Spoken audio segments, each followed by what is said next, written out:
Welcome to a journey into one of the most unsettling chapters of American history. Today, we explore the shadowy depths of the Ozark Mountains in central Missouri, where, by the close of the 19th century, an entire family vanished from official records, leaving behind only hushed rumors and fragmented accounts that continue to evoke a sense of dread. Share your location in the comments below, as this narrative will affect you in a manner few stories can. The year is 1896. Missouri remained a state marked by the profound scars of the Civil War, which had concluded just 31 years prior.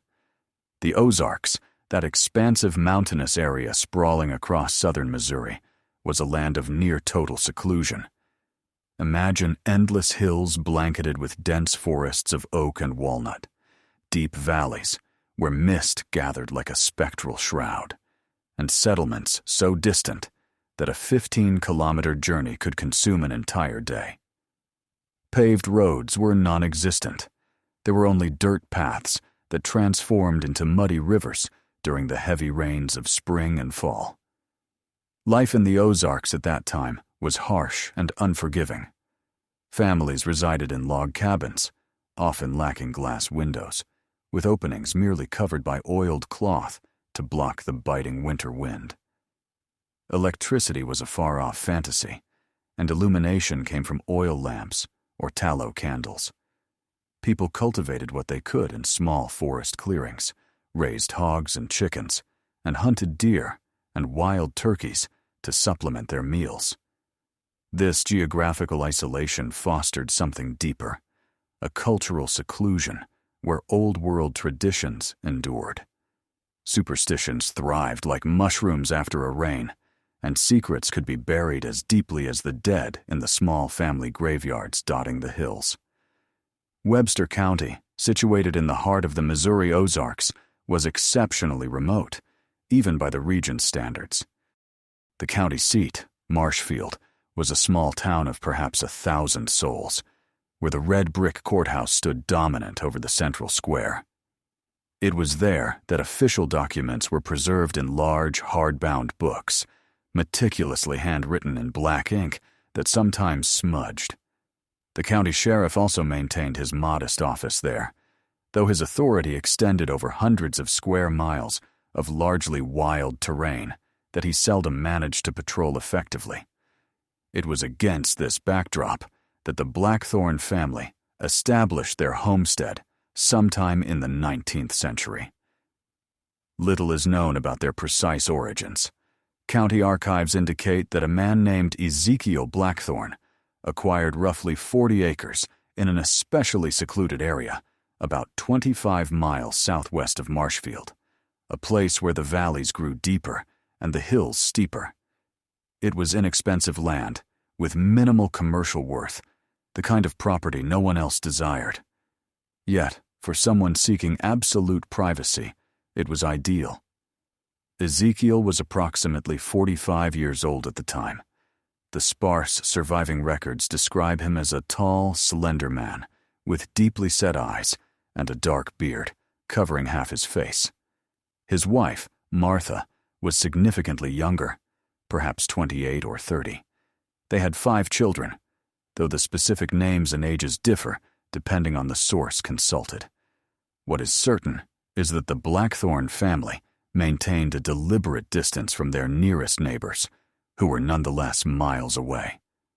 The Blackthorns were infrequent visitors to Marshfield.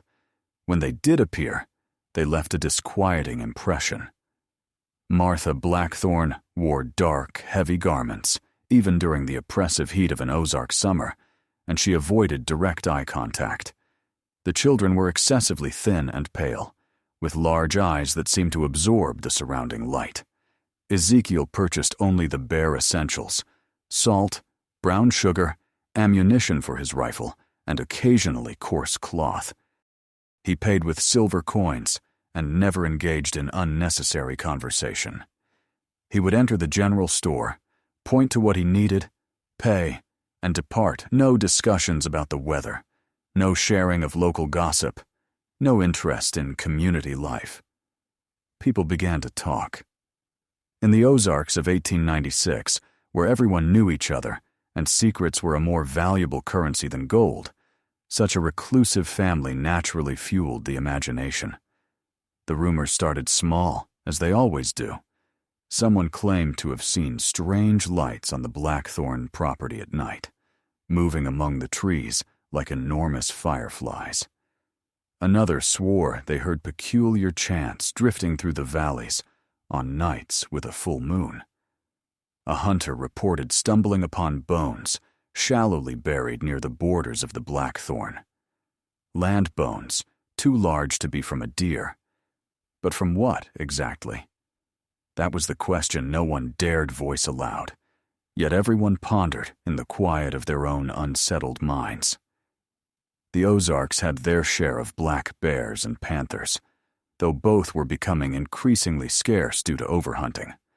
Wolves still howled on winter nights. But there was something about these rumors that tapped into more ancient, primal fears that civilized society preferred to believe no longer existed. The winter of 1895 to 1896 was exceptionally brutal in the Missouri Ozarks. Snow began falling in mid-November and did not cease until March, piling into drifts that reached waist-high on a grown man. Temperatures plunged to levels that elderly residents could not recall, remaining below freezing for weeks on end. The creeks and small rivers carving through the valleys froze solid, becoming shimmering ribbons of ice under the pale winter sun. The roads, already treacherous in the best conditions, became utterly impassable. Families were stranded on their land, relying wholly on the supplies they had stored during the autumn. For many, that winter meant famine. The harvests of 1895 had been poor due to a prolonged summer drought. Barns were not as full as they should have been. The hogs, typically slaughtered in late autumn to provide salted meat for the cold months, were lean and scarce. Chickens stopped laying eggs as the temperatures dropped. Hunting became nearly impossible because wild animals retreated deep into their dens, and any man reckless enough to venture too far from home risked freezing to death if caught in a sudden storm. It was during this terrible winter that the Blackthorns vanished completely from view. No one saw them in Marshfield throughout the entire cold season. This, in itself, was not necessarily alarming. Many families simply could not manage the trip to town with the snow so deep. But even after spring finally arrived in April 1896, gradually melting the snow and turning the valleys into muddy swamps, the Blackthorns did not appear. May passed, then June, with the humid summer heat of the Ozarks descending like a suffocating blanket, and still there was no sign of the family. It was a farmer named Thomas Garrett who first voiced genuine concern. Garrett owned land about 5 miles from the Blackthorn estate and occasionally traveled the dirt road leading to their valley. In July 1896, Garrett mentioned to the county sheriff, a man named William Porter, that he had not seen smoke rising from the Blackthorn property for months. In the Ozarks, where people cooked on wood-burning stoves and required constant fire, the absence of smoke was a telling sign that something was seriously amiss. Porter was a pragmatic man in his 50s, with a prominent belly and a thick gray mustache obscuring his upper lip. He had been the sheriff of Webster County for nearly a decade and had witnessed his share of mountain tragedies. Families perished from typhoid fever. Children drowned in swollen creeks. Men were killed in disputes over property lines or unpaid debts. Death was a constant presence in the Ozarks, as familiar as the mountains themselves. Yet, even for Porter, the complete disappearance of an entire family was unusual. However, Porter's resources were limited. He had only 2 deputies to cover the entire county, and both were occupied with a series of cattle thefts in the Northern Territory. Furthermore, if Porter was honest with himself, he felt no particular eagerness to undertake the arduous journey to the Blackthorn estate. There was something about this family that had always unsettled him, an instinctive sense that some stones were better left unturned. He told Garrett he would send someone to investigate when a man was available, fully aware it could take weeks or even months. But fate has a peculiar way of forcing our hand. In August 1896, a peddler named Samuel Hutchkins arrived in Marshfield in a state of extreme agitation. Hutchkins was known throughout the region as a man who traversed the Ozarks, selling patent medicines, knives, pots, and other goods needed by isolated families. He knew virtually every mountain path and shortcut, and had a reputation for bravery, traveling alone through the most remote areas. Hutchkins burst into the sheriff's office on a hot August afternoon, his normally tanned face as pale as candle wax, sweat streaming down his forehead, despite no physical exertion. His hands trembled visibly as he leaned on Porter's desk. The sheriff instantly knew something was terribly wrong. Hutchkins was a seasoned traveler who had seen much in his mountain journeys. He was not a man easily frightened. What Hutchkins reported that afternoon would be entered into the Webster County archives, though the pages of that specific record are now stained and partially illegible from weather and dampness. According to Hutchkins, he had decided to stop at the Blackthorn estate, thinking that after such a long absence, the family might be in dire need of supplies. It was a difficult trek off the main trail, down a narrow valley where the trees grew so thickly that even at midday it felt like dusk, but Hutchkins knew the way. When he finally reached the clearing where the Blackthorn cabin stood, the first thing he noticed was the absolute silence. No chickens scratched in the yard, no pigs grunted in their pen, no sounds of human activity or voices. The cabin itself appeared structurally sound, but it had an abandoned aura, as if the spirit of the place had simply vanished. The window openings, lacking glass, were black voids that reflected no light. The front door was ajar, swinging slightly in the warm summer breeze. Hutchkins called out a greeting. His voice echoed strangely in the valley, but there was no reply. He waited, feeling an inexplicable chill run down his spine, despite the sweltering heat. Then, gathering his courage, he approached the cabin. The smell struck him before he even reached the doorway, a sweet, sickening odor of decay that was unmistakable. Hutchkins had encountered death before. It was a part of life in the Ozarks. But this was different. There were layers to that smell, nuances suggesting that whatever was decomposing inside had been doing so for a very, very long time. Hutchkins did not enter the cabin. He made this very clear to Sheriff Porter, repeating it several times as if to justify his decision. He was a peddler, not an investigator, and what that smell foretold was beyond anything he was prepared to confront alone. Instead, he turned and fled.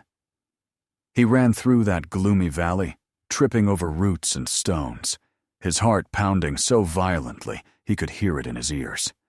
He ran until he reached the main trail, and then he kept running until his legs gave out, forcing him to stop, bend over, and vomit by the roadside. It took Hutchkins 2 days to reach Marshfield. He spent the night in a makeshift camp, unable to sleep, startled by every sound in the night forest. The snap of a branch could be a deer, or it could be something far worse. The hoots of owls in the trees sounded like laments. When he finally arrived in town, he went straight to the sheriff, completely disregarding his usual business. Porter had no choice. He assembled his 2 deputies, James McKinley and Robert Thorne, both men in their 30s, who had grown up in the Ozarks and understood the dangers of the mountains. Porter also enlisted 4 volunteers from the town, including Thomas Garrett, the farmer who had first reported the absence of smoke from the Blackthorn property. They prepared as if for a military campaign. Each man carried his rifle, extra ammunition, provisions for 3 days, ropes, lanterns, and shovels. No one knew precisely what they would find, but everyone had a dark premonition. They set out on a late August morning, when the mist still clung to the valleys like ghostly fingers. Hutchkins reluctantly agreed to guide them to the Blackthorn estate, though it was evident that every step in that direction required a tremendous effort of will. The group traveled mostly in silence, with only the occasional sound of horses neighing or the clink of metal breaking the oppressive stillness of the mountains. When they finally reached the point where they had to leave the main trail and descend into the valley where the Blackthorn estate was located, even the horses hesitated. The animals grew skittish, shaking their heads and showing the whites of their eyes. Porter had to use his spurs to urge his horse forward, something he rarely needed to do. It was as if the animals themselves could sense that something was profoundly wrong in that place. The valley seemed even darker than Hutchkins remembered. The trees above formed a canopy so thick that only occasional sunbeams broke through, creating dappled patterns on the forest floor. The air was still and heavy, with no breeze to relieve the humid heat. Insects swarmed around their heads in clouds. Then, when they were still about 200 yards from the clearing, the smell hit them. Several men immediately covered their noses and mouths with handkerchiefs. One of the volunteers, a young man of about 22 named Daniel Wright, turned and vomited violently beside the trail. Even Porter, who had seen bodies in various states of decomposition throughout his career, felt his stomach churn. But there was something more disturbing than the mere presence of the odor. Its intensity, the way it seemed to permeate everything, as if the very earth was tainted. When they emerged into the clearing, the group halted as one. The scene before them was both mundane and profoundly unsettling. The Blackthorn cabin stood in the center of a half-acre plot cleared of trees. Around it, the remains of a vegetable garden had been overtaken by a thicket of weeds. The pigsty was empty, its gate hanging from a single rusty hinge. The chicken coop was a collapsed ruin.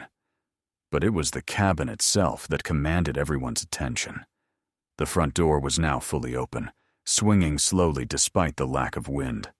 The windows were black holes that seemed to absorb light rather than reflect it. And that smell, that terrible smell, emanated from the structure in nearly visible waves. Flies formed dense clouds around the entrance, their collective buzzing creating an omnipresent hum. Porter slowly dismounted from his horse. His knees felt weak, though he would never admit it aloud. He looked at his deputies and the volunteers. Every face was pale, every eye reflecting the same primal fear. Yet they had come for a reason, and could not simply turn back now. Sheriff Porter drew his revolver, not expecting a target, but because the weapon's weight offered a false sense of control in a situation that had clearly spiraled beyond any command. He approached the cabin, each step feeling Herculean. McKinley and Thorne flanked him, their own guns drawn. The others remained behind, forming a defensive semicircle, as if anticipating a threat from the surrounding forest.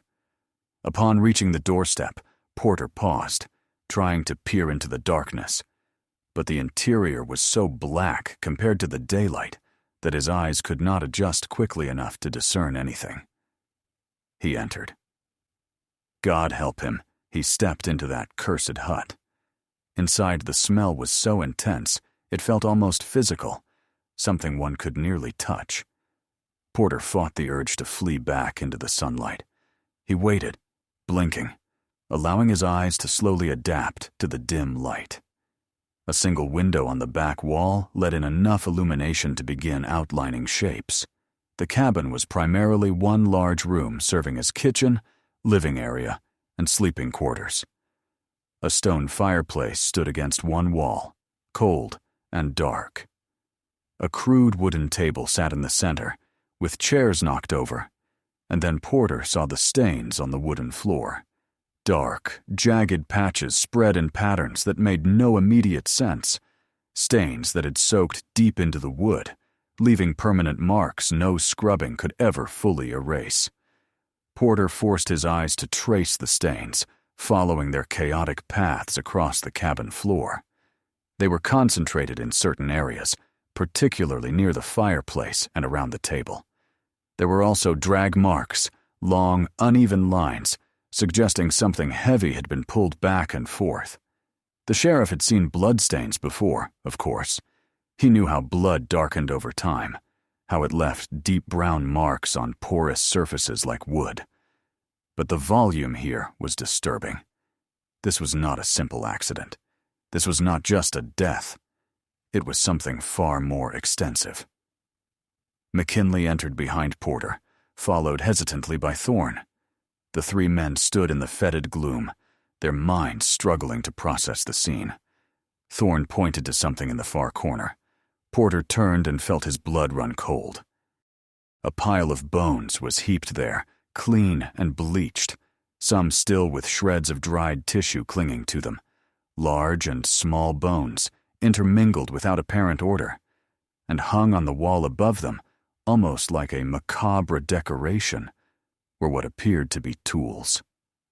Knives of various sizes, an axe, a saw of the kind used for cutting firewood. Porter slowly approached the bone pile. He was no doctor or anatomist, but he had hunted enough to recognize animal bones when he saw them: pork ribs, deer leg bones, the unmistakable skull of a dog. But there were other bones mixed in, bones that made his hands tremble as he crouched for a closer look. A skull too small to be a deer's, rounded in a way animal bones are not. Long femurs that looked terribly familiar. Small hand bones, still partially articulated.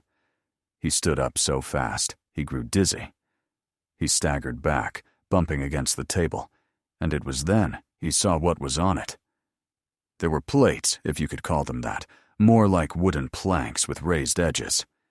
And on those plates were remains that had rotted months ago, now covered in layers of mold and insect larvae. Yet their shape was still recognizable enough to make Porter turn and vomit violently onto the already stained cabin floor. When he regained control, he wiped his mouth with the back of his hand and looked at his deputies. McKinley was pale as a ghost, his eyes wide with horror.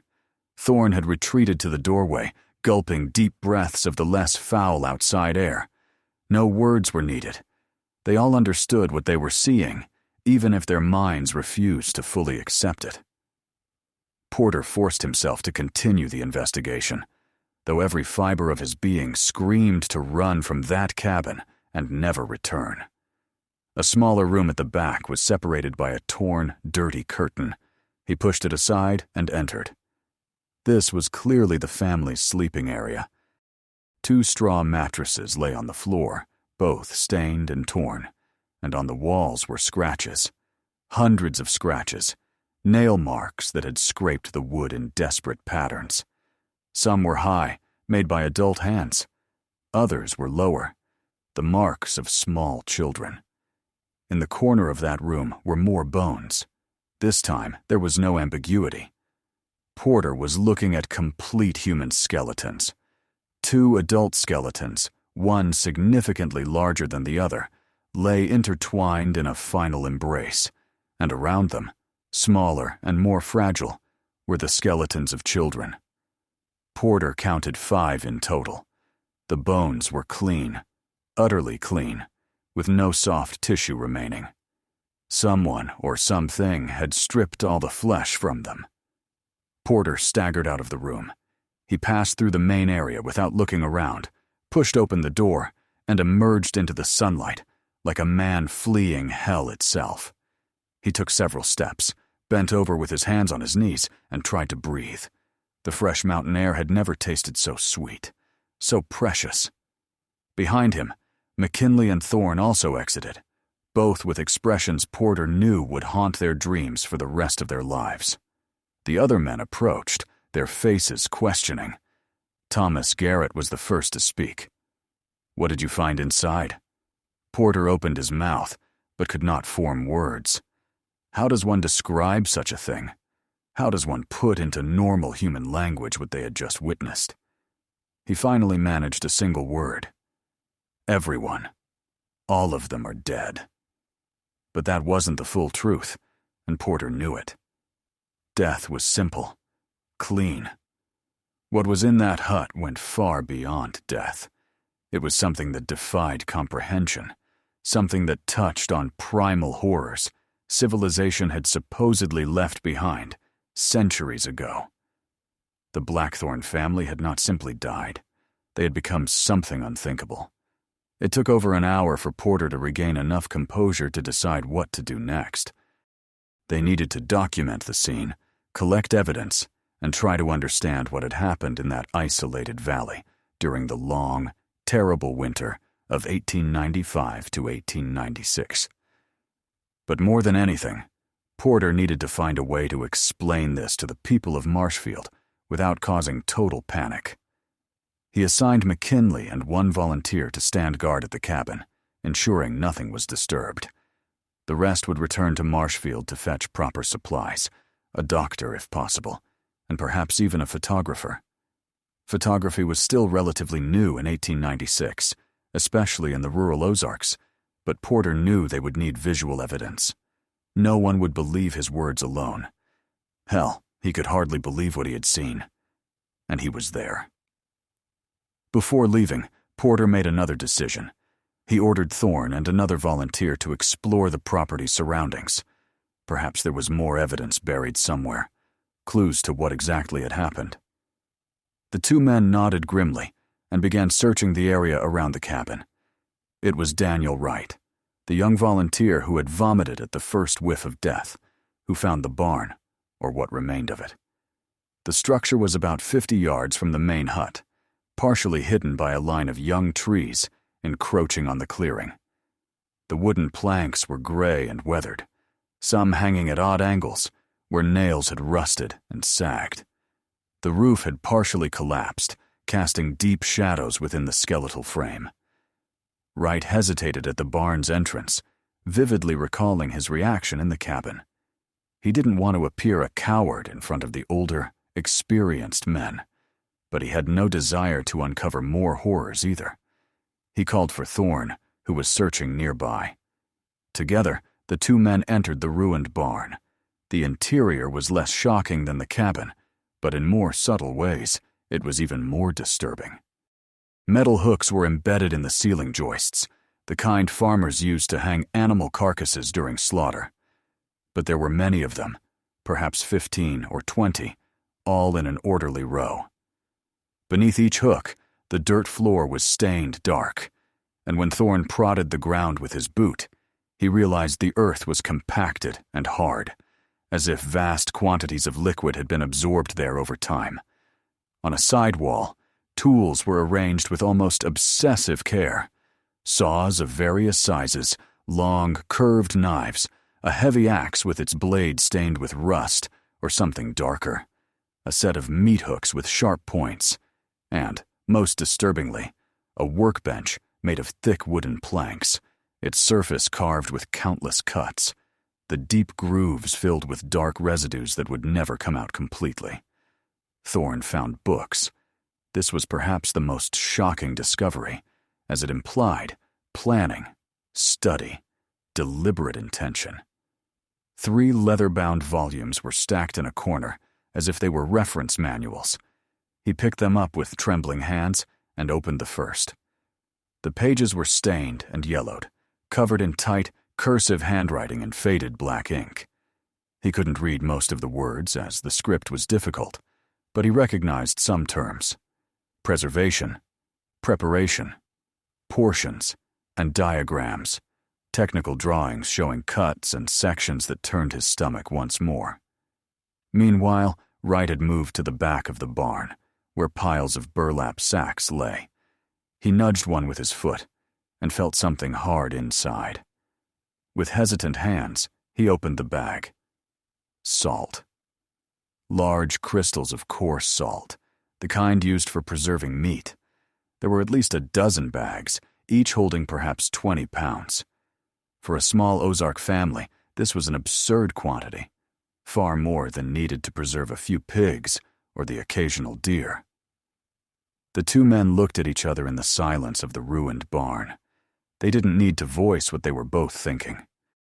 The evidence was accumulating into a narrative so horrific, their minds rebelled against it. But the facts were undeniable. The Blackthorn family, isolated in that remote valley during the brutal winter of 1895 to 1896, had done the unthinkable. When the food ran out, when hunger bit with teeth sharper than any wolf's, they had not simply died. They had chosen to survive in a manner that violated every human and divine law. Thorn carried the books outside into the bright, flickering sunlight. Wright followed, bringing one bag of salt as evidence. They found Porter still near the cabin, speaking quietly with Garrett. When Thorn showed him the books, Porter flipped through them quickly, his expression growing darker. He closed the books tightly and held them to his chest, as if they were things that needed shielding from innocent eyes. Garrett, who had been exploring the area around the abandoned vegetable garden, reported his own disturbing find. He had discovered a small family cemetery, about 100 yards south of the hut, hidden among the trees. 5 graves were marked with simple wooden crosses, already leaning and moss-covered. But the strange thing was that the graves were empty. Garrett had probed the soft soil with a stick and realized the earth had been disturbed, as if something had been dug up. The crosses were there, the graves were there, but the bodies that should have rested within were gone. Porter felt a deep chill settle in his bones, despite the day's heat. The story was becoming clearer, and it was worse than he had initially imagined. The Blackthorn family had not merely succumbed to cannibalism in a desperate act of survival. They had planned it. They had prepared. They had, for God's sake, even dug up their own dead from the family plot. The level of depravity required for such acts was beyond Porter's comprehension. He made another decision. No one else was to enter the hut or barn until proper authorities could be brought in. He ordered all present men to swear not to speak of the specific details of their discovery until he could consult with the county district attorney and decide how to proceed. It was a futile order, he knew. Men talk, especially about things as disturbing as this, but he had to try to maintain some control over the situation while he still could. The group began the ride back to Marshfield that afternoon. McKinley and Wright remained behind to stand guard. Though both seemed deeply unhappy with the task, Porter promised to send relief before nightfall. No one should have to spend a night in that cursed place. The return journey was even quieter than the outbound one. Each man was lost in his own thoughts, his mind struggling to process what he had witnessed. The sun began to set, painting the Ozark sky in shades of blood red and deep purple. Shadows stretched long among the trees, and more than one man found himself glancing nervously at the surrounding forest, as if expecting spectral figures to peer from between the trunks. It was during this return trip that Thomas Garrett finally voiced the question everyone was thinking, but no one dared ask aloud. "Sheriff Porter," he said, his voice cracking slightly. "Who ate whom? How do we know which family member did what?" Porter did not answer immediately. It was a fair question, but one with no clear answer. From the skeletons he had seen in the back room, it appeared the entire family had died there. But when, and in what order?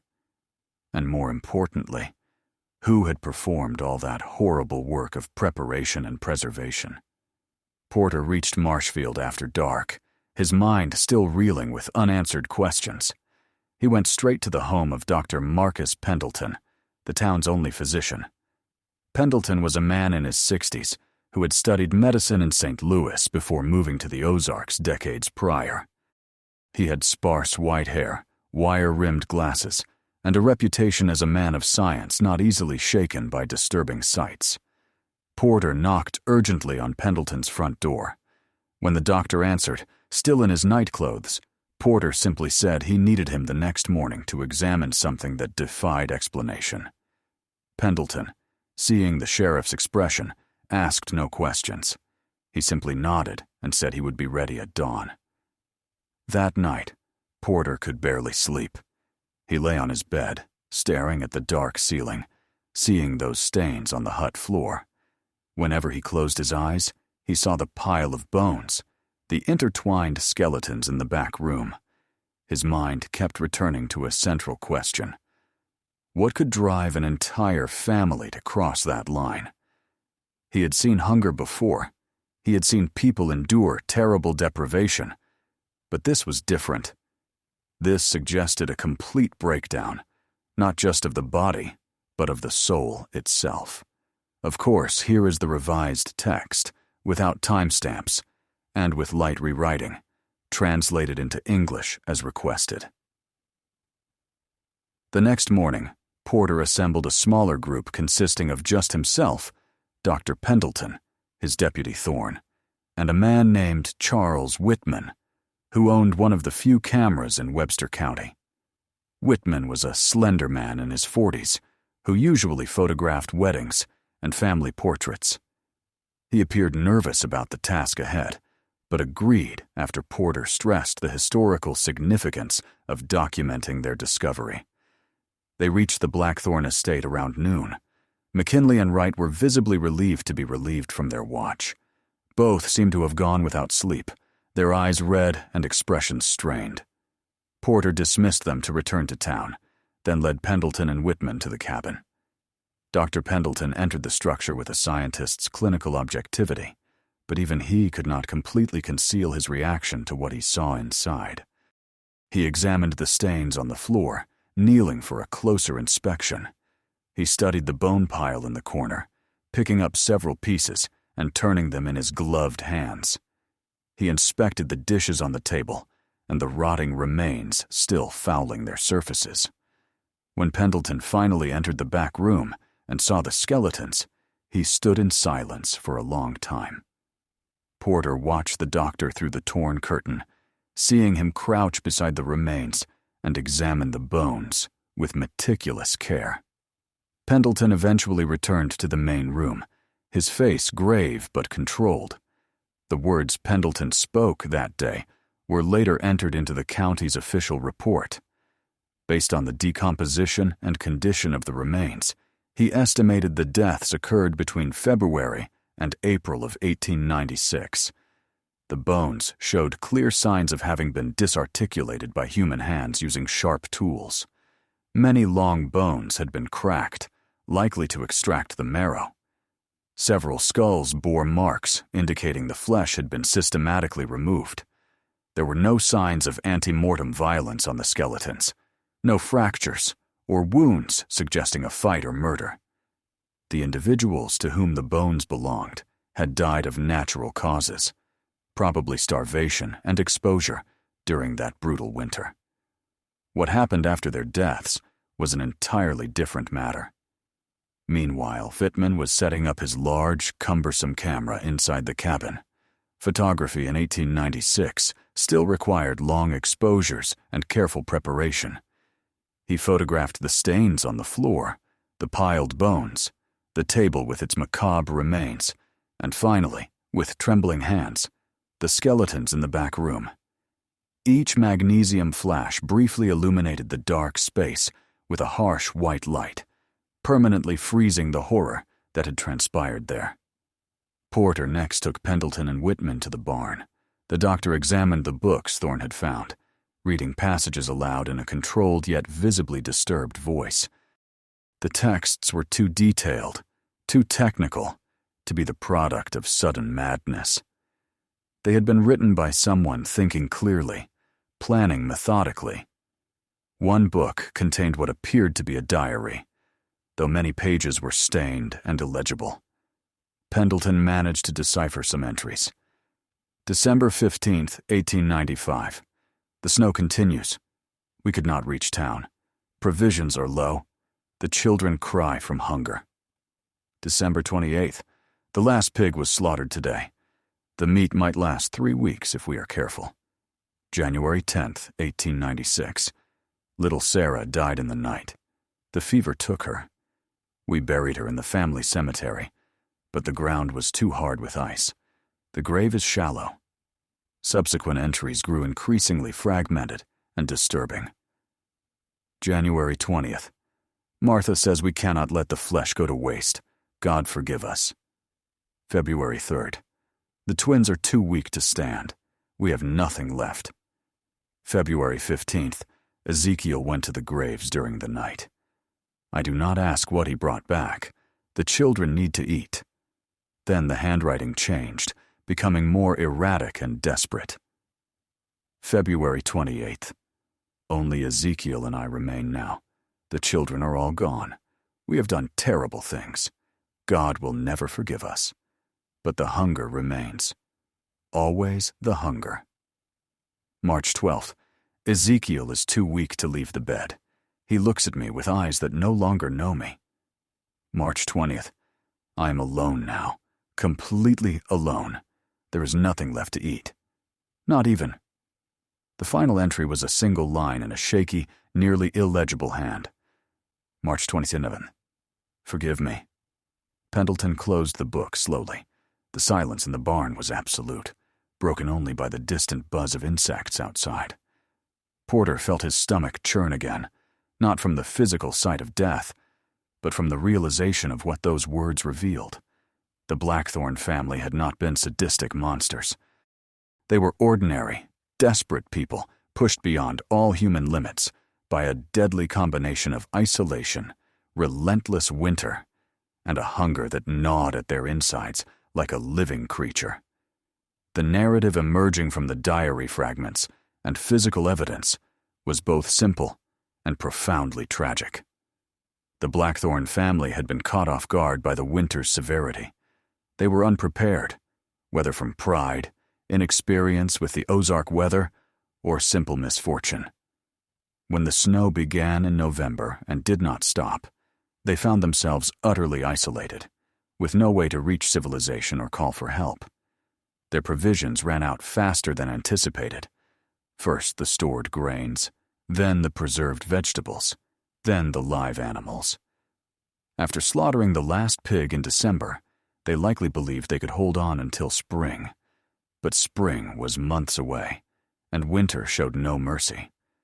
Temperatures stayed below freezing, snow kept accumulating, and hunting was impossible due to the climate and the retreat of wild game. Then the children started dying. First, a fever took the youngest, Sarah. Then malnutrition claimed the others, one by one. Their small bodies simply could not withstand the extreme cold and lack of food. Ezekiel and Martha Blackthorn buried their own children in the frozen ground, digging shallow graves because the earth was hard as stone under the snow. It was after the first child's death that the true descent into horror began. Confronted with bodies preserved by the icy cold, a constant gnawing hunger, and the certainty of their own impending deaths, Ezekiel and Martha made an unthinkable choice. They decided they would live, no matter the cost to their immortal souls. The flesh of their own dead children became their sustenance. The books Thorne found in the barn were, Pendleton concluded, meat processing manuals likely passed down through the Blackthorn family.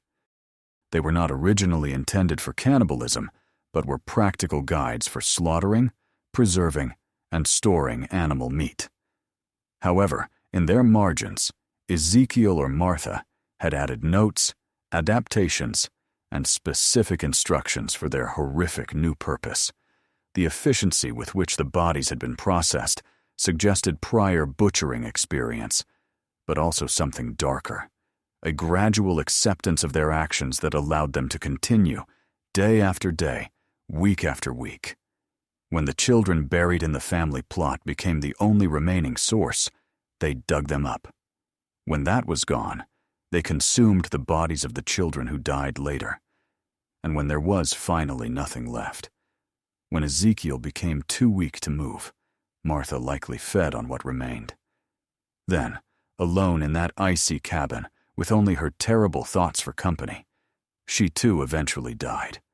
From starvation, despair, or simply a lost will to live under the weight of her deeds. Porter listened to Pendleton's analysis in somber silence.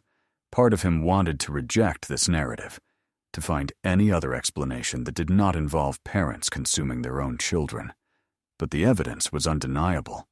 The bones, cracked for marrow, the cut marks on the skulls, the neat pile of scraps in the hut's corner, as if it were just another food store. the bags of salt in the barn used to preserve human flesh like pork or venison. Wittmann continued photographing everything, his camera capturing images that would cause nightmares for decades. He photographed the barn with its meat hooks, the books with their meticulous instructions, and, most controversially, the skeletons themselves. Pendleton insisted the human remains be thoroughly documented before removal to create a scientific record. The initial investigation took 3 days. Porter brought more men from town to help catalog the evidence. Every bone was counted and examined. The floor stains were measured and mapped. The books were carefully wrapped and transported to Marshfield. The salt bags were confiscated as evidence. Finally, the skeletons were collected and placed in simple pine coffins for transport. A difficult question then arose: what to do with the remains? Normally, the dead would be buried in the town cemetery with Christian rites, but these were not normal circumstances. Some townspeople argued that those who committed such abominable acts deserved no Christian burial.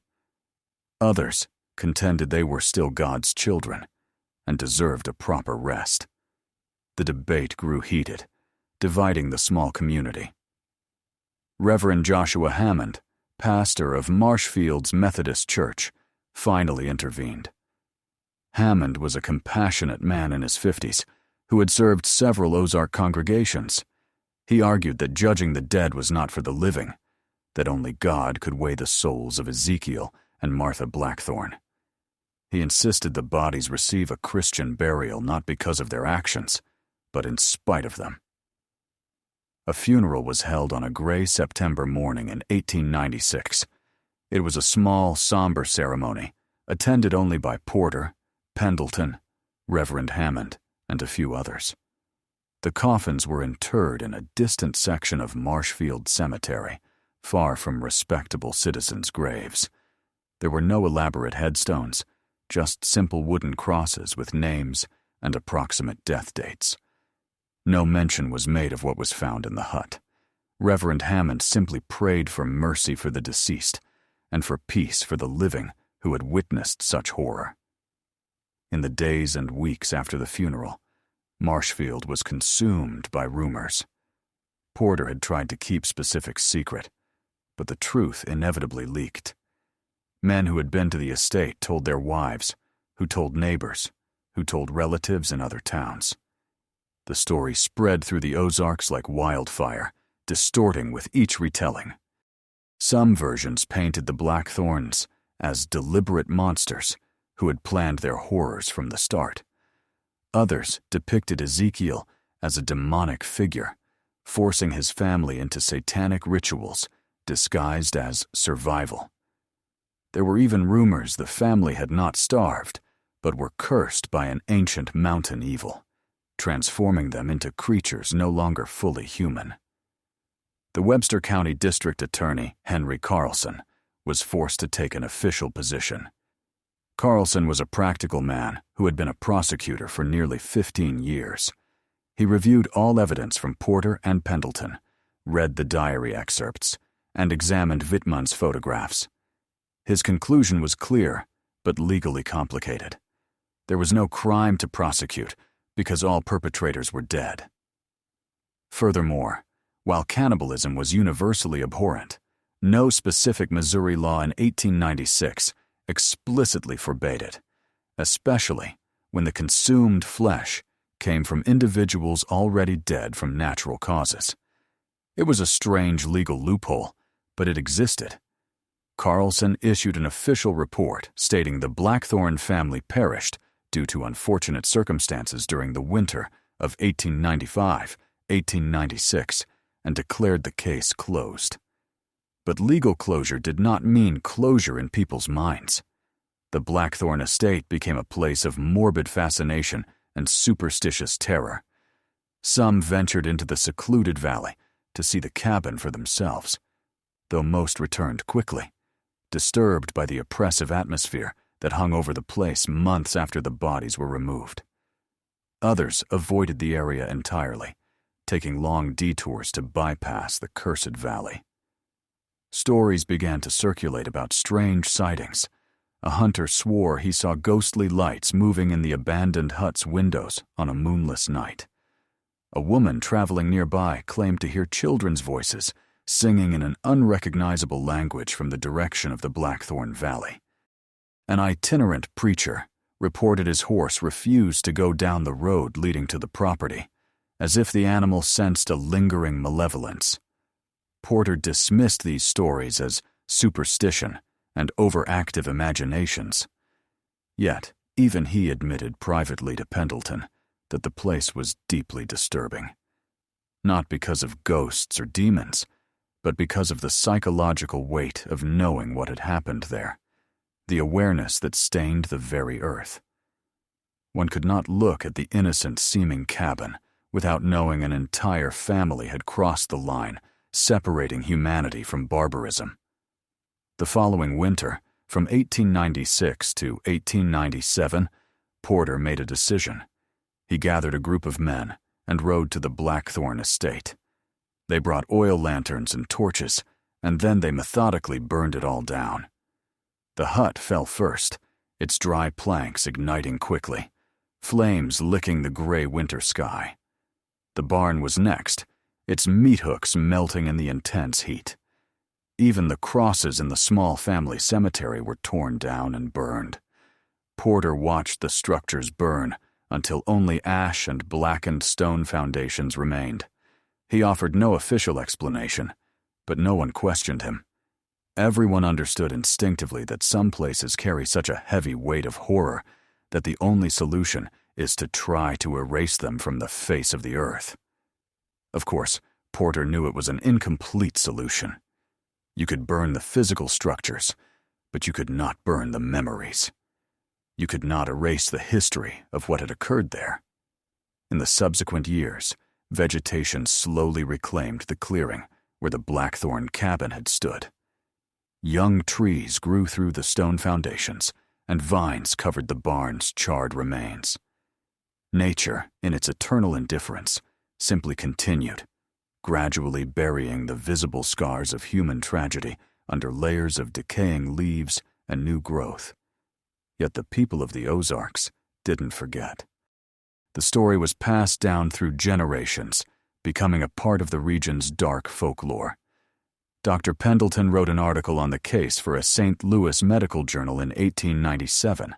He presented the facts clinically, without sensationalism, focusing on the medical and psychological aspects of the events. The article sparked considerable controversy within the medical community. Some praised Pendleton for his courageous documentation of an extreme human phenomenon, while others accused him of exploiting a family tragedy for professional gain. The article was eventually withdrawn from circulation at the request of Pendleton's family, who felt it associated their name with a deeply sordid subject. Whitman's photographs were never publicly exhibited during his lifetime. He kept the photographic plates locked in a box in his attic, where they remained until his death in 1919. His heirs discovered the images while sorting through his estate and were so disturbed by their content, they considered destroying them entirely. Ultimately, they donated the plates to the Missouri Historical Society, where they were placed in a restricted archive, accessible only to academic researchers with special permission.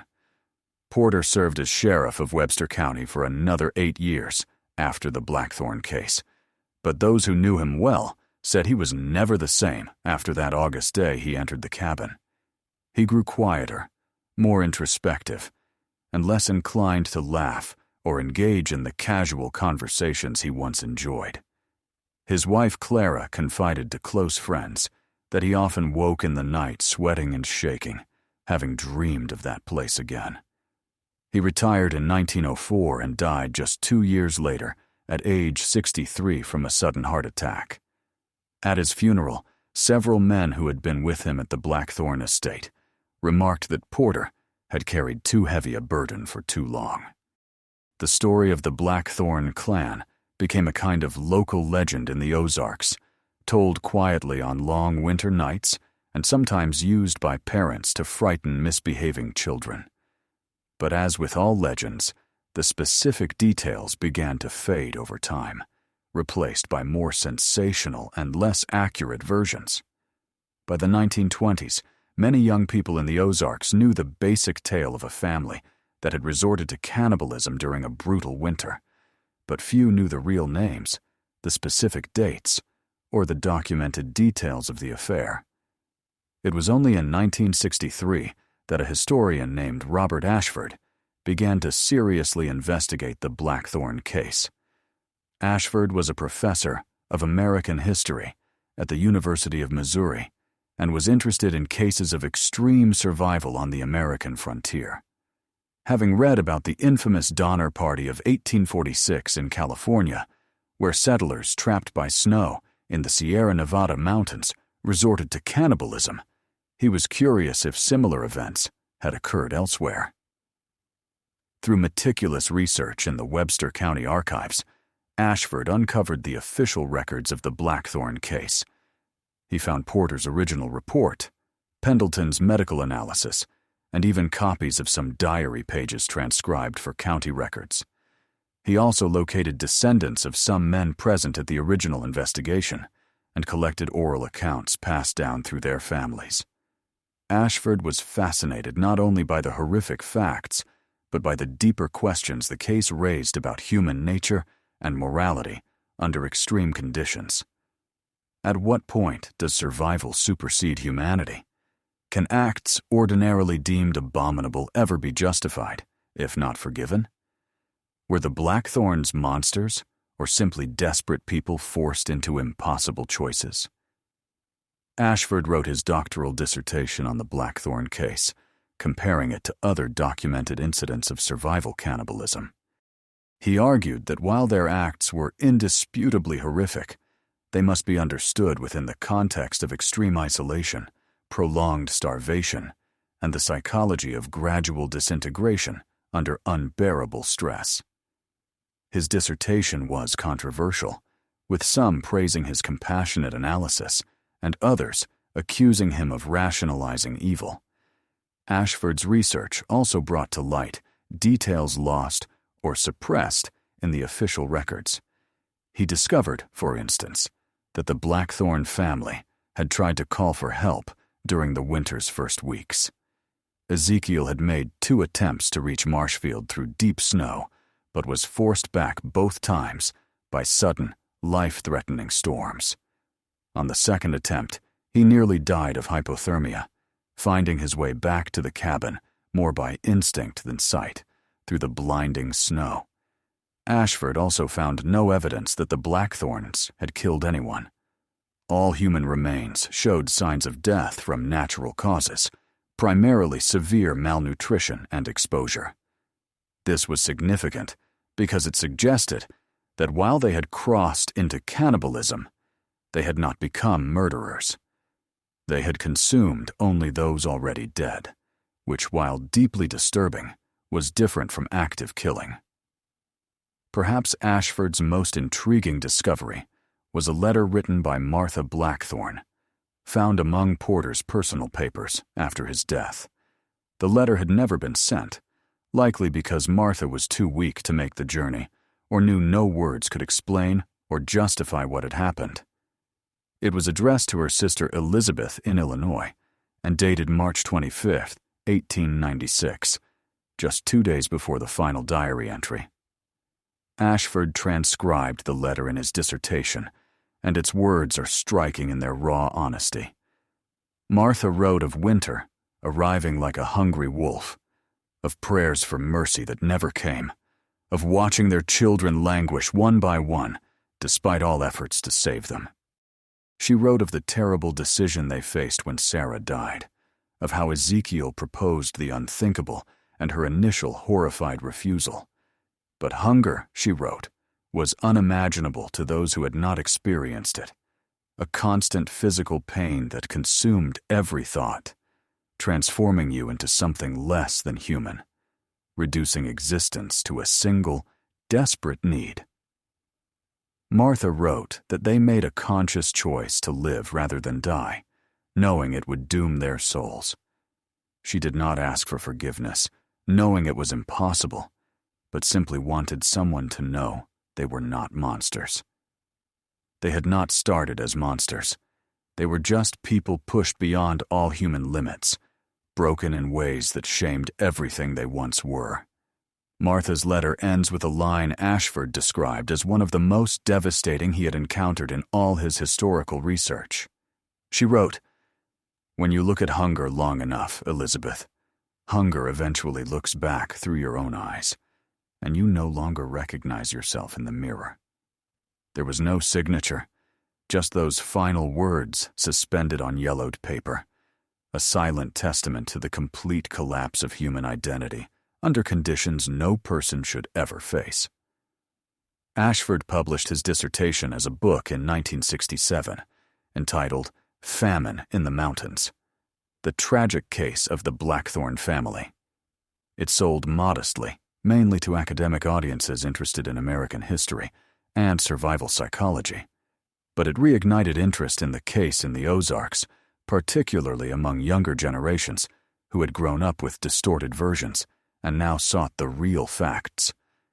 Some descendants of families from that era began their own research.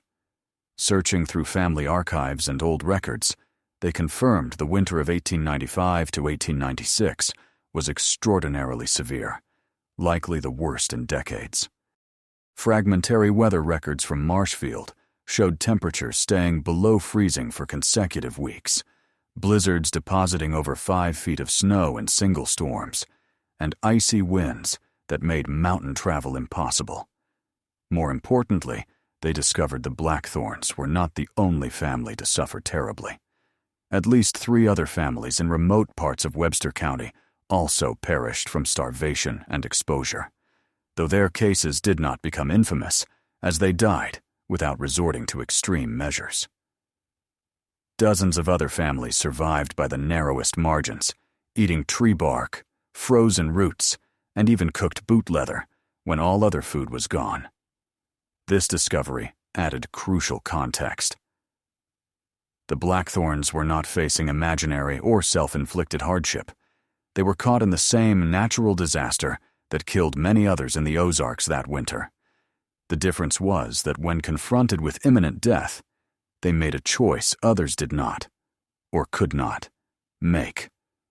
Whether this made them stronger, weaker, braver, or more cowardly than those who accepted death remains an open question each person must answer for themselves. Today, over 129 years after that terrible winter, little remains of the Blackthorn estate. The forest has completely reclaimed the clearing. Mature trees stand where the cabin once was. The valley is nearly impossible to find without precise coordinates and an experienced guide. Most people in the modern Ozarks have never heard of the Blackthorn family, and those who have often dismissed the story as an urban legend or exaggerated folklore. But in the archives of the Missouri Historical Society, the documents endure. Porter's official reports, Pendleton's medical analysis, the diary transcriptions, Martha's unsent letter, and Whitman's disturbing photographs remain tucked away in protected folders, seen occasionally by researchers who need to confirm that these events truly happened, that they are not just stories to frighten children. The case of the Blackthorn family forces us to confront uncomfortable questions about the limits of human morality and what happens when ordinary people face extraordinary circumstances. There is no easy answer, no clear moral lesson to extract. There is only the disturbing awareness that the line between civilization and barbarism is much thinner than we prefer to believe, and that we all carry within us the capacity for both extraordinary compassion and unthinkable acts, depending on the circumstances we face. Reverend Hammond, in his sermon at the Blackthorn funeral, quoted a verse from the book of Job: "Man that is born of a woman is of few days and full of trouble."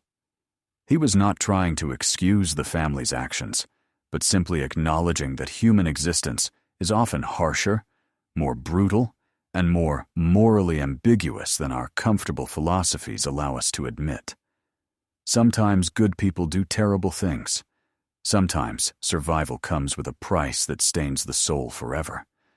And sometimes the only honest response to such horrors is to acknowledge our own fragility and be thankful we have never been tested in the same way.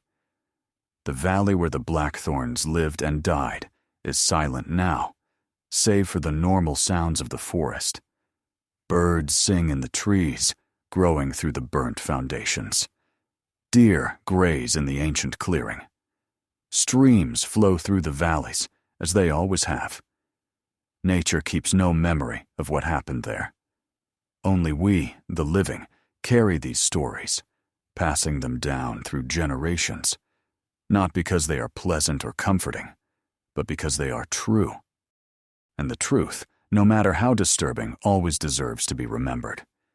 We hope this journey into one of the Ozarks' darkest chapters has been enlightening, even if deeply unsettling. If you have stayed with us this far, we thank you for your attention and your willingness to confront a story many would rather forget. Stories like this remind us of the fragility of the human condition and the importance of never taking for granted the structures of security and civilization that protect us from the extremes of nature and our own nature. If you appreciated this deep dive into a disturbing historical case, consider subscribing to the channel for more stories like this. Leave a comment sharing your thoughts on the Blackthorn case. And don't forget to press the like button to help others interested in true historical mysteries find this content. Thank you for accompanying us on this dark journey.